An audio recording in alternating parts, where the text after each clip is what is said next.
آپ under siege رکھیں، ایک اوپن پرزن کے اندر رکھیں، وہ ریئیکٹ نہیں کر پائیں گے، چونکہ مسلم ورلڈ کے اندر ریجیمز بھی ان کے ساتھ ہیں، پوری ویسٹرن ورلڈ جو ہے وہ ان کے ساتھ ہے، لیکن انہوں نے انڈر ایسٹیمیٹ کیا حماس کو، اور حماس کے بیہاف پہ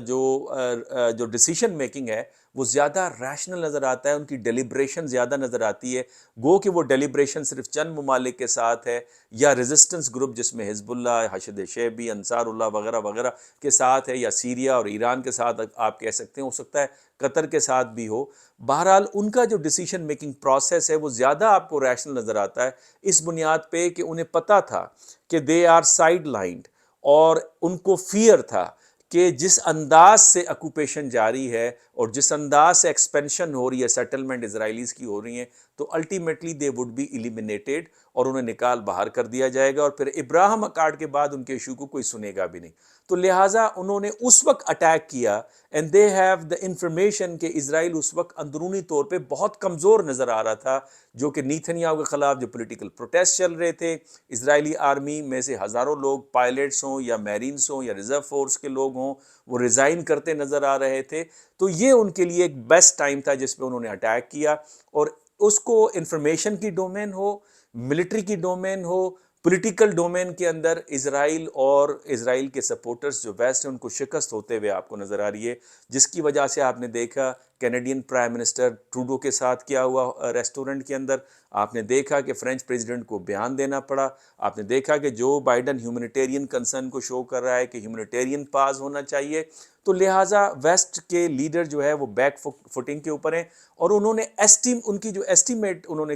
جو کیا اس وار کے اندر، یا حماس کے جو کیپیبلٹی اس حوالے سے، وہ ان کی مس کیلکولیشن ثابت ہوئی۔ اسی طرح اگر آپ عراق وار کو دیکھیں تو عراق وار کا جو ڈیسیشن ہے، کیونکہ ریشنلٹی کی ڈیمانڈ یہ ہے کہ کلیکٹیو ڈیسیشن ہو، ایک انڈیویجول ڈیسیشن ہوتا ہے اور ایک کلیکٹیو ڈیسیشن ہوتا ہے۔ انڈیویجول ڈیسیشن کے اندر کہا یہ جاتا ہے کہ ریشنلٹی یہ ہے کہ یہ ایک انڈیویجول جو رول کر رہا ہے وہ سمجھتا ہے کہ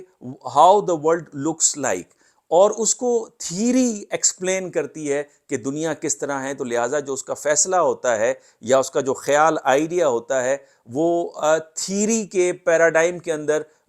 فٹ ان ہو سکتا ہے، اس تھیری کے مطابق وہ اپنی فیصلہ سازی کرتا ہے۔ اور جب کلیکٹیو ڈیسیشن ہوتا ہے تو مختلف انڈیویجولز، مختلف ان کی تھیریز ہوتے ہیں، اور وہ ڈیفرنٹ آئیڈیاز ہوتے ہیں، وہ ڈیفرنٹ پالیسی سجیشنز دیتے ہیں، اور یہاں پہ ڈیلیبریشنز کی ضرورت ہوتی ہے، جہاں پہ ایک کلیکٹیو ڈیسیشن لیا جاتا ہے، اور جہاں پہ دنیا کی سچویشن کو بہتر انداز سے سمجھا جا سکتا ہے، تو وہاں پہ کلیکٹیو، اس کو ہم ریشنلٹی کہتے ہیں۔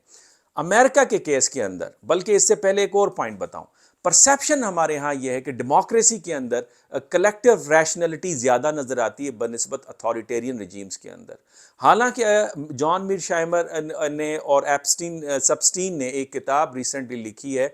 How states they behave, how they see the world, کس طرح سے وہ نظر آتا ہے، اس کے اوپر انہوں نے 14 کیسز کا مطالعہ کیا ہے، اور وہ اس نتیجے پہ پہنچے ہیں کہ چاہے وہ اتھارٹیرین ریاست ہو یا ڈیموکریٹک ریاست ہو، دونوں کے اندر کامنالٹی یہ ہے کہ ایک بنچ آف پیپل یا ایلیٹس دے ٹیک دا ڈیسیشنز، اور ضروری نہیں ہے کہ ایک ڈیموکریٹک جو نیشنز ہیں وہی ریشنل ڈیسیشن لیں اور پراپر آرگنائز ڈیلیبریشنز کے بعد ایک کلیکٹیو فیصلہ سازی ہو۔ اسی طریقے سے اتھارٹیرین کے کیسز کے اندر بھی نہیں ہے، لیکن ریشنلٹی کا ایلیمنٹ انڈیویجول لیول پہ اور کلیکٹیو لیول پہ دونوں طرف سے نظر آتا ہے، جو کہ پیوٹن کے کیس میں نظر آتا ہے، لیکن عراق وار کے کیس کے اندر ہمیں امریکن سائڈ پہ یہ نظر نہیں آتا، اور امریکنز نے اپنی عوام کو جھوٹ بول کر کہ ویپنز آف ماس ڈسٹرکشن ہے، ایویڈنسز پہ زور نہیں دیا، پبلک اوپینین کو مس گائیڈ کیا اور اٹیک کیا، جس کے نتائج لیٹر آن پھر اچھے ثابت نہیں ہوئے، اور امریکہ کو ریٹریٹ کرنا پڑا، جس کو جان پال کینیڈی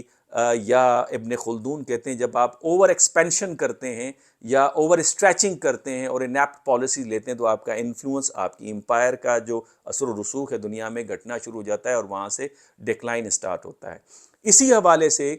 ایک اور جو فائنڈنگ ان کی ہے، ڈیموکریٹک کنٹریز کے اندر اپنی عوام سے جھوٹ زیادہ بولا جاتا ہے، اور اس لیے بولا جاتا ہے کہ ازمپشن یہ ہے کہ ڈیسیشن میکنگ کے اندر، پالیسی میکنگ کے اندر لوگوں کی جو کلیکٹیو اوپینین ہے وہ ریفلیکٹ ہو رہی ہوتی ہے، تو لہٰذا اپنے مفادات کے مطابق ان کے ساتھ لگاتار جھوٹ بولا جاتا ہے۔ اس لیے ڈیموکریٹک کنٹریز کی طرف سے نیریٹو بھی بار بار آ رہا ہوتا ہے، زیادہ نظر آ رہا ہوتا ہے، اور عوام تسلیم کر رہی ہوتی ہے چونکہ یہ ان کی گورنمنٹ ہے، ان کے پروٹیکشن کے لیے ہے، تو لہٰذا اس پہ یقین کرتی ہے۔ لیکن انٹرنیشنل لیول کے اوپر جب یہ لیڈرز آپس میں انٹریکٹ کرتے ہیں یا آپس میں ایلیٹس انٹریکٹ کرتے ہیں تو وہاں پہ وہ جھوٹ ایک دوسرے کے ساتھ نہیں بولتے، تو لہٰذا جو جھوٹ بولا گیا انیشلی عرب اسرائیل کے کیس کے اندر، تو ہم نے دیکھا جو امریکن سروے آ رہا تھا اس میں میجورٹی سمپیتھیٹک تھی 54% اسرائیل کی طرف، but now more than 60% they are demanding there should be complete ceasefire between Israel and فلسطین۔ اور یہاں پہ چونکہ سوشل میڈیا انفارمیشن کے ڈومین کے اندر فلسطینینز کا میسج پہنچ چکا ہے، تو اس وجہ سے ہم دیکھتے ہیں کہ امریکہ اس کے اندر بھی ریٹریٹ کرتے ہوئے نظر آ رہا ہے۔ تو لہٰذا خود انڈیا کے اندر جو میں نے پچھلی وی لاگ بنایا جس میں نے فیٹف کے حوالے سے رپورٹ کا ذکر کیا، بہت سارے انڈین دوستوں نے جو کمنٹ کیا اس وی لاگ کے اوپر کہ آپ ہوا میں رہ رہے ہیں، خوابوں میں رہ رہے ہیں، ان کے پاس وہ انفارمیشن نہیں ہے۔ خود ہمارے ہاں جو ڈیموکریٹک لیڈرز ہیں، روٹی کپڑا اور مکان، قرض اتارو اور ملک سنوارو کے جو نعرے لگائے جس پہ لوگوں نے یقین کیا اور اپنی قربانیاں دینا شروع کی، but later on they came at the conclusion کہ ہوا کچھ بھی نہیں۔ اور ڈکٹیٹوریل یا اتھارٹیرین جو رولر ہوتے ہیں چونکہ وہ پبلک کے سامنے جواب دہ نہیں ہوتے، لہٰذا وہ کم سے کم جھوٹ بولتے ہیں۔ آج کے لیے یہی، آپ کے کمنٹس کا انتظار رہے گا۔ اللہ حافظ۔